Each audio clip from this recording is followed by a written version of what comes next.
तुम्ही बंटी मामांना कसं ओळखता? केदार, हे सगळं काय चाललंय? तू ओळखतोस बंटीला? म्हणजे काल जो फोन आला तो हे सगळं काय आहे? अगं काय बोलतेस तू? आणि तू काय ह्या माणसांवर विश्वास ठेवतेस? ही कशी माणसं आहेत माहित नाही का तुला? काय वाटतील ते बोलतायत आणि ते ईशाच्या मनात माझ्याविषयी नको नको ते भरवतायत. हो केदार, पण काल तुला कुठला तरी बंटीचा फोन आला होता, हे खरं आहे ना? मी स्वतःच्या डोळ्याने पाहिलं.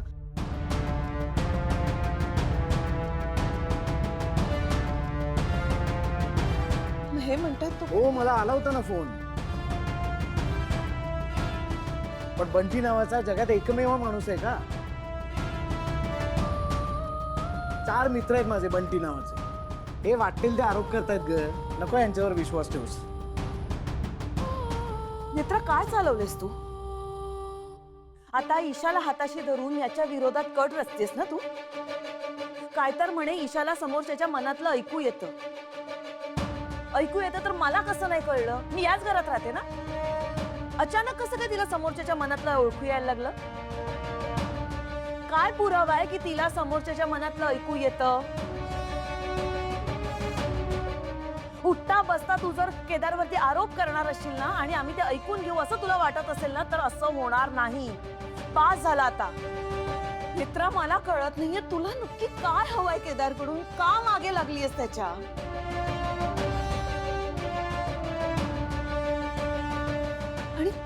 आणि तू आई आहेस ना हिची? मग स्वतःच्या खोटेपणामध्ये स्वतःच्या मुलीला सामील करून घेताना लाज कशी नाही वाटली ग तुला?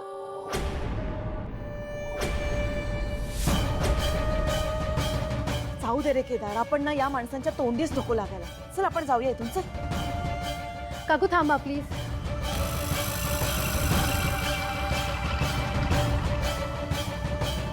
ईशाला संकेत येतात हे तरी माहिती आहे ना तुम्हाला? तसंच ईशाला समोरच्याच्या मनातलं सुद्धा ओळखता येतं. आपली ईशा देवस्तुती देवीचं रूप आहे. तुम्हाला आठवते काही वर्षांपूर्वी मी तुम्हाला सांगितलं होतं, इंद्राणी आत्यांचा जन्म अग्नितत्वावर झालाय. त्यांना समोरच्याच्या मनातलं ओळखता येतं. माझा जन्म जलतत्वावर झालाय, मला संकेत यायचे. मनोरमा आजींचा जन्म भूमी तत्वावर झाला होता. त्या समोरच्याच्या वेदना स्पर्शानेच दूर करू शकायच्या. पण आपल्या ईशाचा जन्म अग्नी जल भूमी या 3ही तत्वांवर झालाय. आम्हा तिघींच्या दिव्य शक्ती तिच्या एकटीकडे आहेत काकू.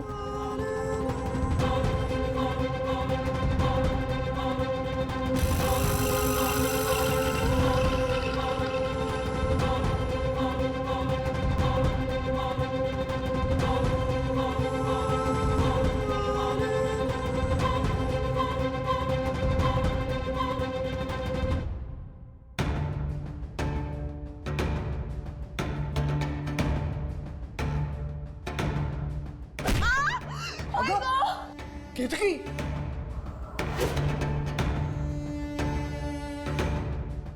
केतकी, अगं तुझं काय डोकं फिरलंय का?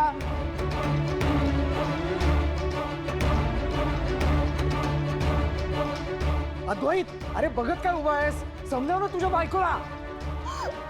केतकी,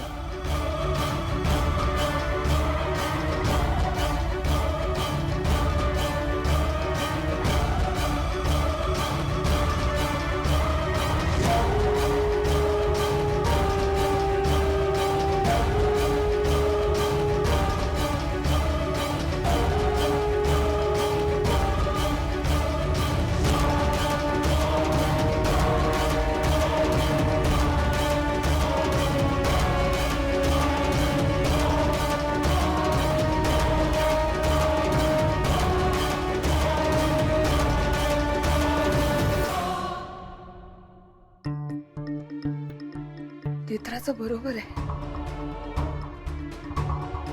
ईशाच्या स्पर्शाने माझ्या वेदना नाहीशा झाल्या.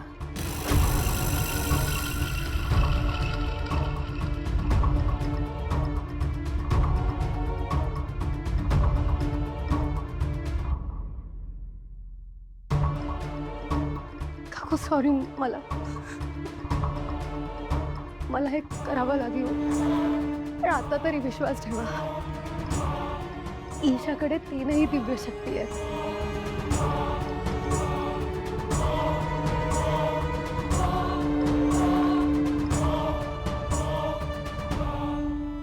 ईशा म्हणते ते सगळं खरंय. म्हणजे तू रुपालीला या घरात आणलंस? तू या घरात आल्यानंतर शेखर भाऊजींना ब्लॅकमेल करून त्यांच्याकडे पैसे मागितलेस?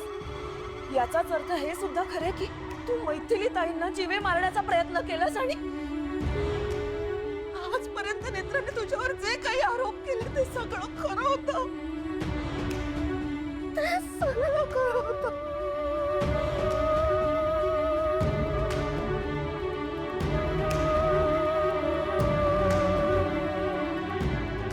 केदार, तू असं का वागलास? अगं काय बोलतेस तू?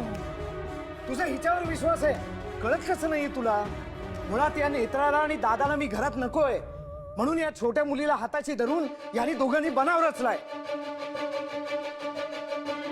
एक नंबरची खोटारडी आहे ही नेत्रा. काका, तोंड सांभाळून बोल. तुलाही माहितीये खोटं नेत्रा नाही, खोटं तू बोलतोयस. तुझा खेळ संपलाय केदार. आता तरी स्वतःचा गुन्हा कबूल कर.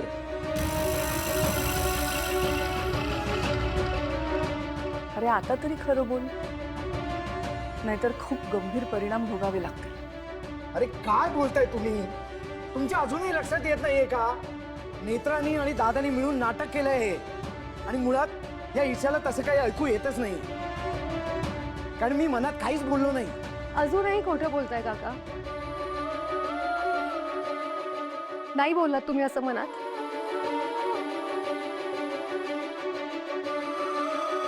ठीक आहे काकू, आता तुम्हीच बघा. मी तुम्हाला एखादा प्रश्न विचारते, तुम्ही मोठ्याने उत्तर नका देऊ, फक्त मनात विचार करा.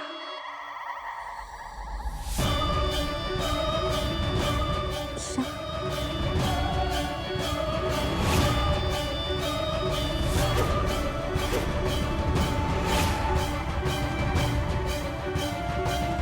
काकू, तुमची आणि केदार काकांची पहिली भेट कुठे झाली होती? कॉलेजच्या कॅन्टीन मध्ये. कॉलेजच्या कॅन्टीन मध्ये.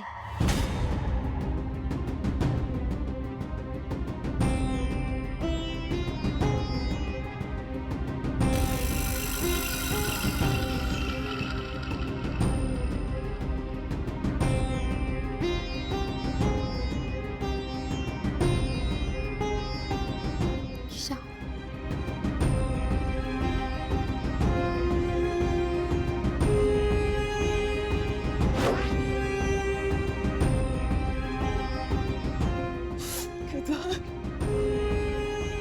तुझ्यामुळे या निष्पाप मुलींना पण मी लांब केलं रे.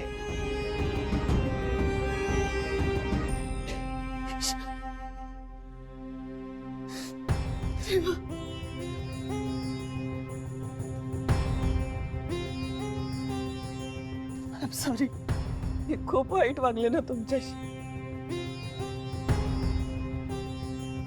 प्लीज मला माफ करा. सॉरी.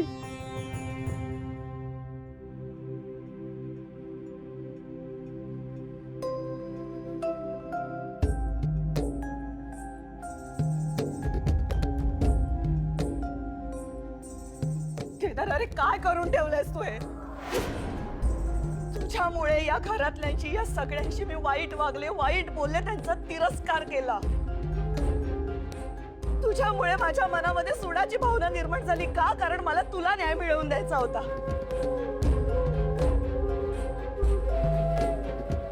पण तू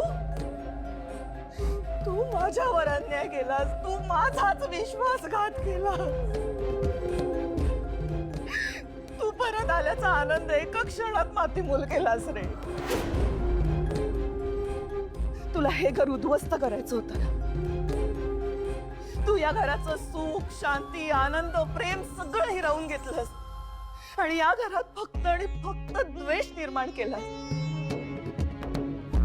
माझ्या मनात या ईशा रीमाबद्दल फक्त प्रेम होतं, आपुलकी होती. मित्रा माझ्या आयुष्यातली सगळ्यात महत्वाची व्यक्ती होती आणि या सगळ्यांना फक्त तुझ्यामुळे मी लांब केलो. का केलो मी? का ऐकलं तुझं? केदार, तू का आलास रे परत? तुझ्याशिवाय मी जगले असते ना तर खूप बरं झालं असतं. हा असा केदार नको होता मला.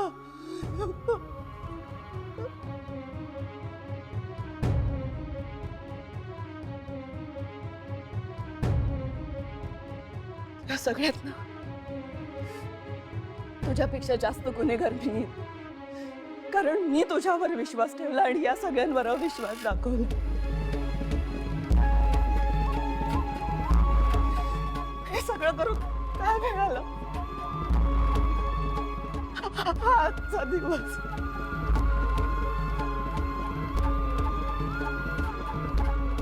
मला या घरात नाही राहायचं.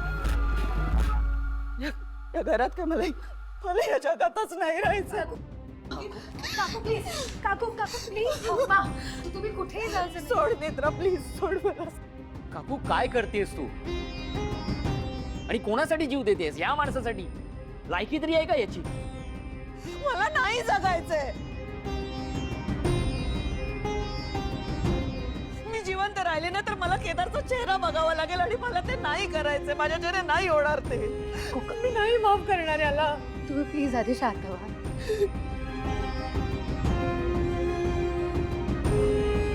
केदार काकांनी खूप मोठी चूक केली. चूक नाही, मी म्हणते खूप मोठा गुन्हा केलाय.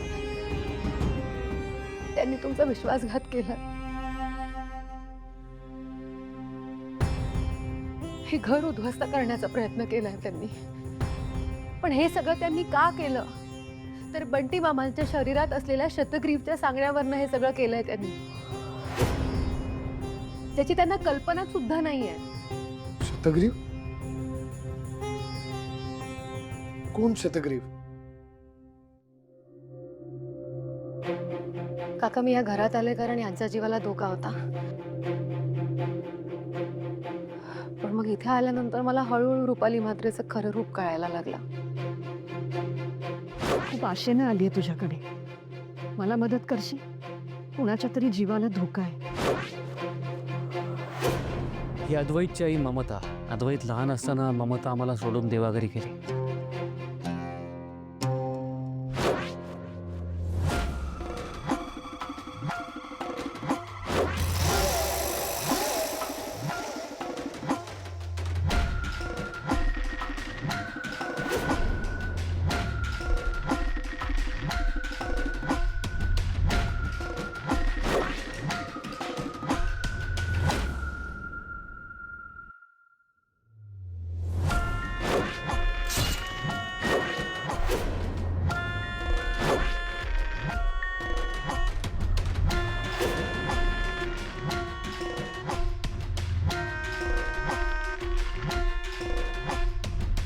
या अख्ख्या घरात आता सगळीकडे फोटो लागणार. पण सगळ्यात आधी आता नेत्राचा फोटो लागणार. नेत्रा मरणार. तहान भुकेनी तडफडून तडफडून मरणार.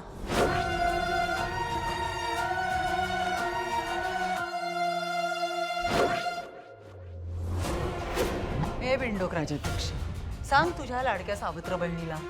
म्हणावं श्लोकाची उकल करून सांग आम्हाला, मग आम्ही सोडतो तुला.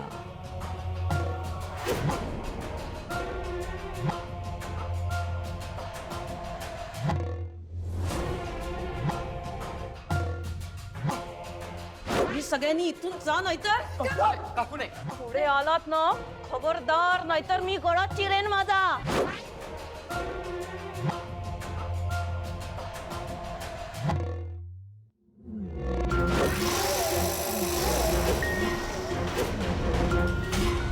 हे घे वस्त्र. आणि त्या बिंडोक राजाध्यक्षाचा गळा काप. नाही नाही, आम्ही जातो, आम्ही जातो.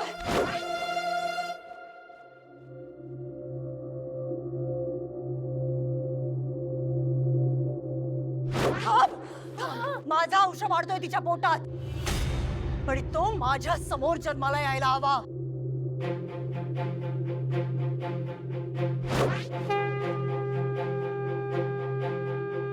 विरोचक दैत्याचा वध कर आणि त्याच्या रुधिराने मला अभिषेक घाल.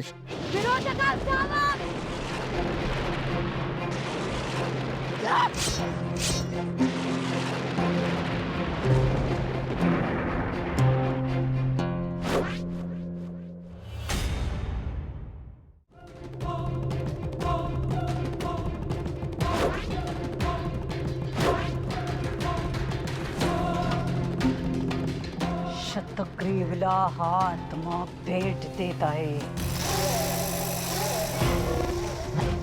बंधुराज विरोचक, मी येतोय.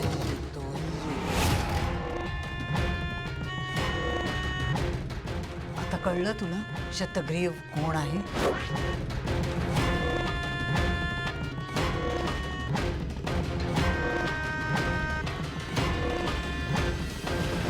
तुम्ही दोघींनी मिळून माझ्या बंधूची विरोचकाची हत्या केलीत. त्याचा सूड हा शतग्रीव घेणार. संपव तिला. अद्वैत, ऐक माझं. खरा अद्वैत मी आहे. मारा याला.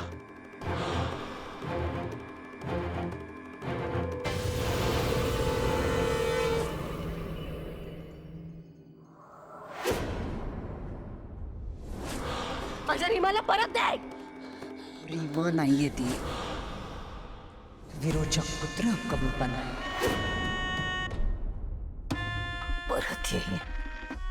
परत येईन मी.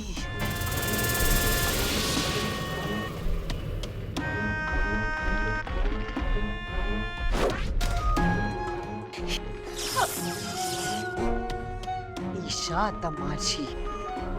माझा विषारी पाना आता तिला माझा वंशज बनवेल.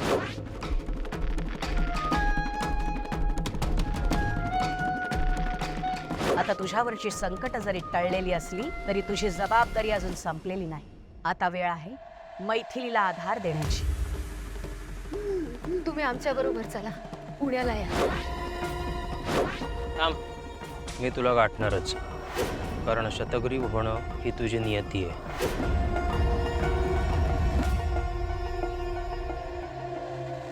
केदार, हे सगळंच अविश्वसनीय आहे. तू ज्या अधोक्षजला भेटायला जायचास, त्याच्या सांगण्यावरून हे असं काही वाईट वागलास, त्या अधोक्षजचा रुपाली म्हात्रेने 14 वर्षापूर्वी खून केलाय. अधोक्षज आता जिवंत नाहीये.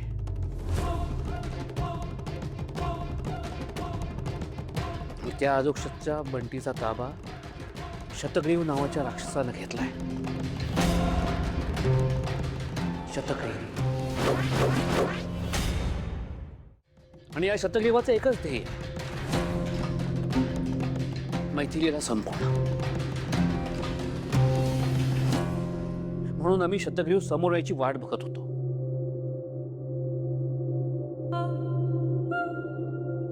आणि त्यासाठीच मैथिली ऑफिसला यायला लागली.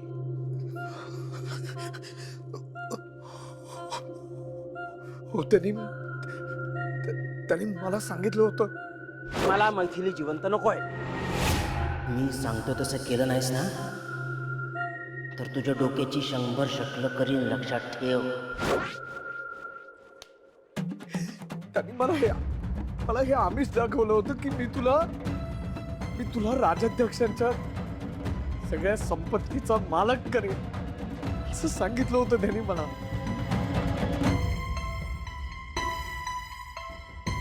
तुझ्या लक्षात येतंय त्या शतग्रीवचं ऐकून तू काय करायला निघाला होतास ते?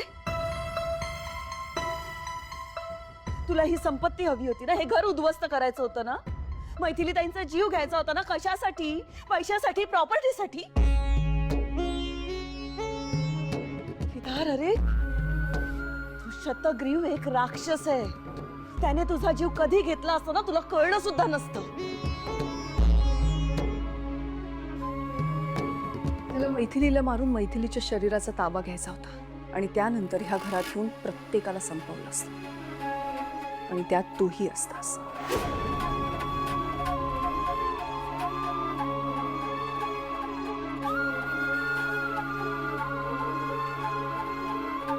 विरोचकाशी आम्ही सगळे मिळून लढलो होतो.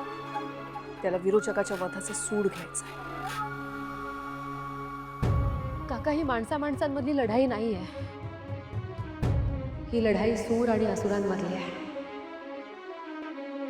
आणि कदाचित हे कलियुगातलं देवी आई आणि राक्षसांमधला अंतिम युद्ध असेल.